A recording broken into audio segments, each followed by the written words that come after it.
people. This is Main Event Primetime TV here. I want to talk about this situation of a ESPN former journalist and commentator.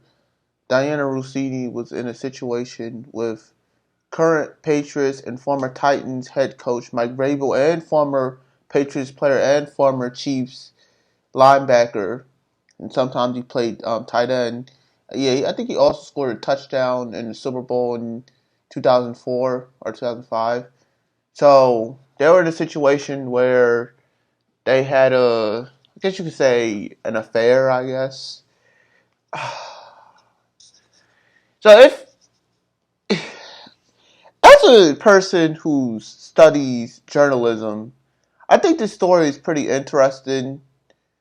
And before I'll say any crazy things in this video, I guess your discretion is advised because I might say crazy things. You never know. It is what it is. But in not just the sports journalist world, but the business period, there's, and excuse my language, there's a lot of fucking going on. Whether, especially in journalism or investigation period where you're around people, especially if you want information from people, there's going to be fucking, especially for female reporters. I know it's going to be sexist and misogynistic. It is what it is, but it's not just women; it's men too. Like I said, it is what it is. But particularly for attractive female reporters, and to be honest and real, Dianna Russini is not a bad-looking woman at all. I won't say she's great-looking, but she's not a bad-looking woman anyway. But it's just like the thing that is funny is like before this situation, there's like when you look up this woman, there's people ogling her with her like legs and her body. It is what it is. And it's not just her. You had the Joy Taylor situation in 2021 or 2020 or whatever around that time. You had Rachel Nichols.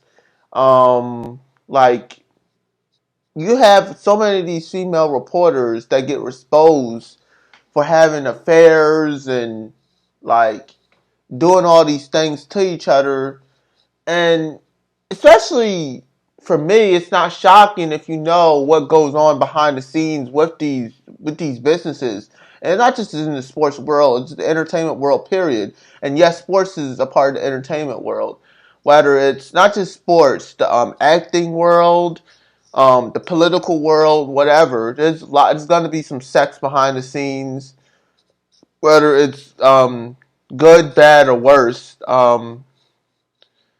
But yeah, that's why it's like it made like stuff like the Me Too movement where I mean some of the women they did got wrong, but let's be honest and real. Some of them did have sex with or willingly have sex with producers and directors. And when they get older, when they lose their looks, and then they regret it. Like I said, it's gonna offend people. It is what it is. But like I said, the entertainment world can be very evil, and I'm gonna watch half of this video. I'm not gonna watch it because it's like almost 30 minutes. 30 minutes, 24 minutes for real. 24:55 seconds. So, okay, let's go on with this video from NBC and Mike Florio. Speaking of chaos, story this week how about that pivot? Involves speaking of chaos. Well, and look, we haven't talked about it much here. I did a PFT-PM episode that dealt with it. I've written several stories about it at PFT. And by the way, it reminds me of the situation, or not situation, it reminds me of the song, the Tupac song, especially for your old school brothers. Y'all know the song. It's called I Get Around. And it's like, that's basically what the society is in the entertainment world. There's a big I get around. Round and round, round and round. I know I'm off beat, but like it's like that song. I'm looking at this situation is like that. Like I said, in 2021, they exposed Rachel Nichols for having affairs with Jimmy Butler. I think she might have an affair with LeBron. I don't know. They so close with each other. Possibly many other players. You had Joy Taylor. She was fucking with other people. Like, you got so many of these female reporters be having sex and just doing things to each other. It's not shocking. This situation is not shocking at all.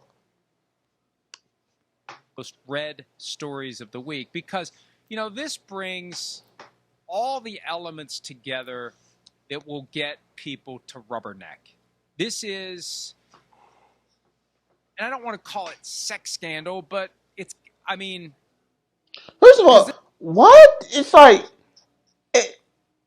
okay, these two people are married, okay. But Mike Vrabel, you coming off a Super Bowl, and you're in an organization where it's known for cheating. Robert Kraft, which I'm gonna mention this too, and I know there's gonna be some people that's gonna feel some type of way. It is what it is, but you have more people that brings up the Deshaun Watson situation, and you have all these. And I know I should not make this about race. It is what it is, but like I said, I'm making it about race. But you have people that go out of their way to mention the Deshaun Watson situation, but they don't mention Robert Kraft and his sexual doings. They don't mention Ben Rapisberger. Ben Rapisberger. They barely mention the Brett Favre riverboat gambling situation and him sending dick pics to a girl in 2009, a model reporter chick in 2009 when he was playing for the Jets. Like, you have so many people so quick to bring up these black players issues. Plus you have nobody talking about what she's released now, Justin Tucker. You had the Josh Giddey situation. Like, you got so many of these Caucasian athletes that do these deviant things, be cheating on their wives, raping people, assaulting people. Like, you had the Josh Brown, what's his name? Josh Brown, the Giants former kicker. Like, you have so many of these white athletes that be doing these evil things. They barely be brought up. You have people, Sean Watson, Kareem Hunt, Joe Mixon, Adrian Peterson, be so quick to mention these black players' issues, which some of them be wrong. I do agree with that. But it's like there's a bias. Like I said, I'm not going to say it's racism, but it's racialism. There's a difference. Racialism is when they care for their own, they protect their own. And racism, to me, the worst type of racism is historical racism, where a lot of black people's history, I'm not just talking about slavery, that's what y'all thinking, but it goes behind slavery. When we was in rulership of particular regions of this world, is gatekept by a certain people. And most black people don't know these things. That's why I get on people like a certain person that's named Drumar, because he always focuses on Africa, but history just don't be in Africa. It's outside Africa. It's most of the continents of this world, but it's not about that. It's about Dianna, Russini, and Mike Vrabel. I'm getting off topic, but it is what it is. Let's go on with this video. There's no evidence that anything happened that anybody should even apologize for. What I'm trying to say is history empowers people. And right now it's empowering the group that's in power. But it's got that element to it. And then you've got the NFL, and you've got photos, and you've got people who are public figures, and you've got all sorts of ethical questions that are raised on both sides. And you've got fans of certain teams thinking that the situation's been manipulated to hurt their teams. The Eagles fans have been up in an uproar because they think that something's been going on with A.J. Brown, and that the reporter involved has been putting things out there in an effort to grease the skids for a trade. I don't think A.J. Brown's going to leave the Eagles. I still don't think that. Even with them getting that player, I think from the Green Bay Packers, listen, they're just getting another role player. No disrespect to him. I know, no shade. I don't like saying disrespect because certain person say that word. It has blown up and taken over the NFL media cycle. And that's why Chris and I kind of went there a little bit yesterday. Like Wednesday, it's like, I don't know what the hell to do with it. This isn't a topic that is suited for extemporaneous discussion, because there's a lot of fact, there's rumor, there's supposition, there's speculation, and it's hard to be precise sometimes when you're just having a conversation. You don't want to say something that you shouldn't say. Yeah, let's start with the beginning with this story. When it first came out, you're exactly right, Mike. When there was a producer here in Boston who said, "Hey, have you seen Page 6?" Now, the way he said it was seen Page 6. My first thought was, "Oh God, it's like Page 6 TMZ 60 Minutes back in the day. Have you seen it?" And you go, "Oh no, I hope I'm not involved. I don't want to be in Page 6." I'll say I was in Page 6, and my wife was so proud as a fan of Page 6. She was so proud that I was in Page 6 one time, and it was talking about Tom Brady. It was Tom Brady and Giselle, and somebody just basically clipped what I said on TV and put it in Page 6. I was like, okay, great. I made Page 6 without any kind of scandal. I didn't do anything. That's the only way that you should aspire. And can I say this about TMZ? I might not agree with this. It is what it is. It's my opinion. It's my perspective. But I do think that TMZ is controlled by the Mossad. There's a lot of Jewish connections. That's how they get a lot of their information. It's not just TMZ, possibly other news source that gets like information first from people. Because like TMZ do be getting information first. And I do think it's suspicious. It is what it is, allegedly. Anyone, kids, hey kids. To do it. Yeah, that's the only way to be on Page 6. Yeah. So the producer says, "Have you seen Page 6?" "No, I haven't seen it." He said, "Oh, wow, you should check it out." I do think it's interesting that their name is Page 6. Of all the numbers, his name is 6. And we all know 6 is a Luciferian number. 666, 36, 76, root 66. 6 is a common number in numerology and in Luciferianism. And my first thought was, well, which we all know that. We all know. Even the basic people know that. Sure how we're going to talk about this, especially if Mike Vrabel doesn't comment on it, if Dianna Russini and plus the okay or the Yoni hand symbol is 666. Comment on it. It's kind of tough to go in there. And then they both released statements. I said, okay, floodgates are open. If it were me, if this is my best friend, this is one of my best friends, I would say to my buddy, I said, hey, look, don't address it. Don't say anything. Don't say anything. If it's as Vrabel says, if it's a totally innocent interaction, that's what he said. If it's that, then then it speaks for itself. But if you say something, if you see something, don't say it, especially if it's suspicious, because they'll be snatching. I think But hey, if you get snitched on, you're a bad criminal. I don't feel bad for people that get snitched on unless they're doing something good, and most people just is frowned upon it. But if you're doing criminal and fucked up shit and you get snitched on, I don't feel bad for you, dude. You're on your own. Knows you're just a bad criminal. It doesn't really, if it speaks for itself, if the photos speak for themselves, it's not a great look. And so I think he found himself in a tough position. He came out and he was definitive that there was nothing to see here. Dianna Russini's statement kind of opens up some possibilities. You can read between the lines where she says, hey, that day, there were friends of mine that day. But the post story didn't just mention the day. It mentioned midday and it mentioned the evening. So, look, Mike, this is we talked earlier about how this is a different world than 1961 when we were talking about the antitrust exemption. Well, it's a different world than 1961. It's a different world. It's a different world. Can't believe they bringing back that show. When it comes to bringing back damn near every damn thing. Everything's getting a reboot. Malcolm in the Middle, Scrubs, every damn thing. I think The Office is, I think they already have reboot or whatever. I don't know. Everything's getting rebooted. Figures and the decisions that they make. Everybody's got, not that this happened with the cell phone, but yeah, Bel Air too. Cell phone. Everybody's got social media. Everybody is always out there. There's somebody somewhere saying, hey, guess who I saw? Hey, guess who? You won't believe this. And I just think, even if it's an innocent interaction, The optics are horrendous. I think it was just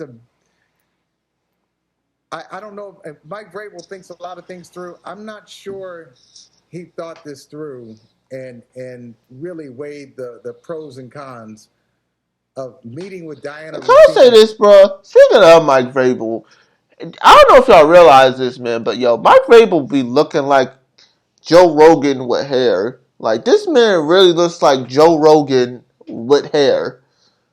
Like, they could be brothers or something. Just saying. In a hot tub, poolside, a hotel that is known for romantic getaways, hours away from where the NFL owners' meetings were. If I just say it like that, that's exactly what happened.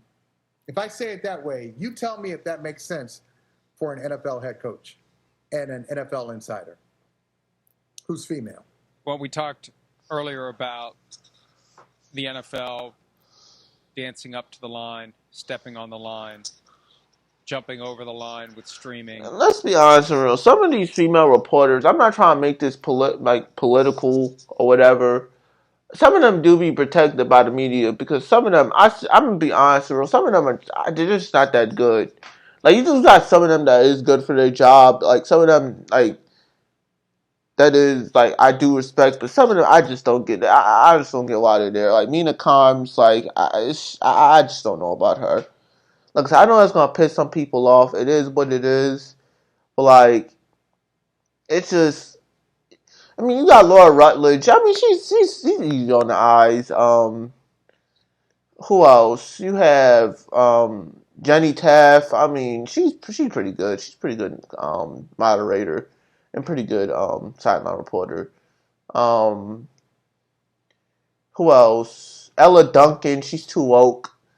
You got so many of these. Like, it's either they're woke or attractive. Like, especially, I'm gonna go outside of sports. So I give CNN credit. I was thinking about this yesterday or a couple days ago that CNN have a lot of attractive reporters. I mean, I might not agree with things that they say on CNN. It is what it is, but I do give them credit. Like, they do got fairly attractive reporters, surprisingly enough. One of the things my dad always told me, and there's some irony in that statement because my dad lived his life on the wrong side of the line as a bookie, but it was in a town at a time when...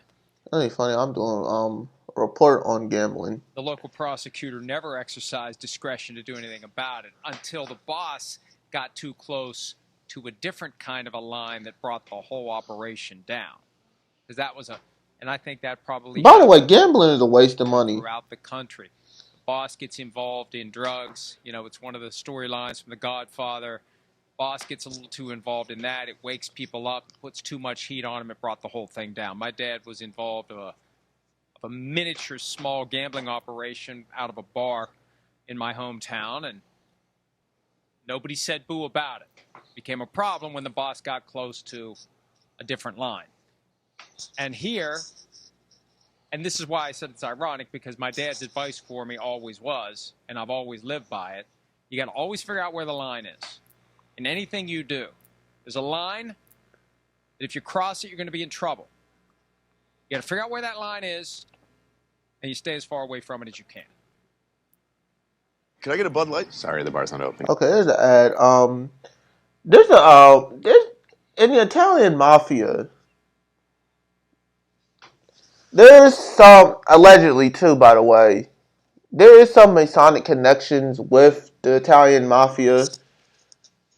My Floro is Italian, by the way. I read some articles that talked about the Masonic connections of the Italian mafia, and I think they also there's some other connections too. That's probably not on my mind, but yeah, the mafia is controlled. Okay, I'm gonna stop there because there's an ad in the way. Plus, it's a dang near hour video. But looking at this Dianna Russini situation, it's not shocking at all. You have this situation, man, and I look at all these other situations since 2020 or since it's not even just 2020, since 2010s, where you have a lot of these female reporters that begin to these affairs with these male employees, man. It's like I said, it's not shocking at all. I guess behind the scenes, there's a big fuck fest. A guy I used to watch, Chronicle of Judah, shout out to him, said that behind the scenes, these shows be like frat houses, man. Like, and half these female reporters be like sorority girls, and they just like they pick and choose who they want to fuck, like whether they attractive or unattractive. Some of these reporters, especially if they want to get a big report on something, they be fucking these athletes, fucking these executives or coaches, whatever. You have Jeannie Buss. She dated Phil Jackson. Like, I mean, I know she ain't a reporter, but she's involved with the Lakers. I think she had there might have been an affair with her and Kyle Kuzma. I'm not gonna say it's true. There's some tweets of her sexualizing NBA players. She was nude. Had Playboy pictures of her being nude in the Lakers X Arena, the Forum. Like, there's a lot of like sexual activity outside of sports, and this story is not shocking at all. Like, and she was the main one that was reporting on the AJ Brown trade rumors to Patriots, and this got popped up. And I don't think this was I don't think this was in purpose. Like I said, I do think this was a shaming ritual or a humiliation ritual for them. And the Patriots, knowing that they have a history of controversies, is not shocking at all. Like, it's just not shocking. The cheating scandal, you got Spygate, Deflategate, all the gates. You got the Robert Kraft Assad situation. You got the Aaron Hernandez situation. Like, there's a lot of blood in the Patriots dynasty, or even post dynasty. Even now, when they just got out the Super Bowl, and it's like I said, it's really funny. Like, you got Stephon Diggs and his situations. Like, that organization, man, is just a whole big story. Like, especially like after the 2000s, like it's really funny how they won the Super Bowl after 9/11. So yeah, like I said, I'm gonna just put it like that. But this situation is not shocking at all. Like, I probably might do an epilogue or a conclusion to this video and show a slideshow of Dianna Russini's her get around.